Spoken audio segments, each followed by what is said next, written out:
দিনের শেষে যদি কেউ একজন এরকম আদর করে যত্ন করে খাইয়ে দেয়, সেটা মা হিসেবে কার না ভালো লাগে। নমস্কার, আমি দিয়া। আমার আরেকটা মিনি ব্লগে সবাইকে স্বাগত।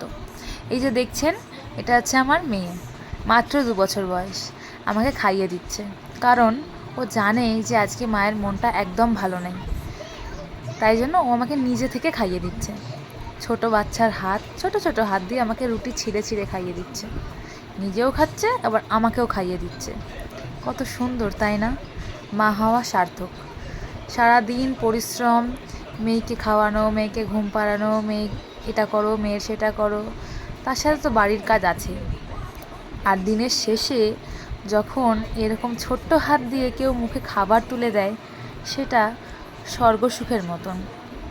আমার তো তাই মনে হয়। এই যে দেখছো, আমাকে খাইয়ে দিচ্ছে ফুলকপির তরকারি দিয়ে রুটি খাইয়ে দিচ্ছে আমার মেয়ে। নিজেও আবার টেস্ট করে দেখছে কেমন খেতে। কি সুন্দর না এই মুহূর্তগুলো!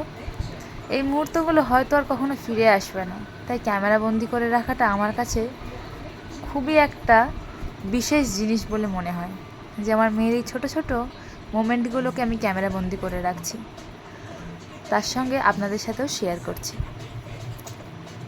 তো যারা যারা এখন এরকম নতুন মা আছো, তারা বলো যে তোমাদের মেয়েরা তোমাকে ঠিক কীরমভাবে যত্ন করে। মায়েরা তো যত্ন করবেই, তার সাথে মেয়েদেরও তো দায়িত্ব একটু মাকে যত্ন করার। তাহলে চলো, আজকের মতন মিনি ব্লগটা এখানেই শেষ করছি।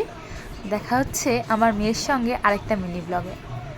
আমার মেয়ে হচ্ছে সেই লক্ষ্মী, যেই লক্ষ্মীকে ভগবান আমার কাছে পাঠিয়েছে। আমার সুখে দুঃখে আমার মেয়ে আমার সাথে আছে। দেখো আমার কি সুন্দর খাইয়ে দিচ্ছে নিজে হাত দিয়ে। এর থেকে আর কি চাই?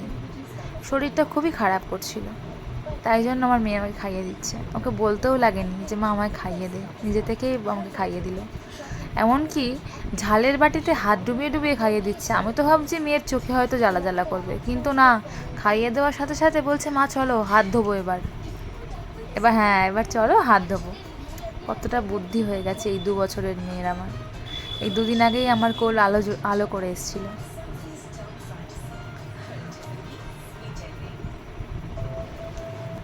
এই যে আমার ছোট্ট পরি আমাকে কি সুন্দর খাইয়ে দিল।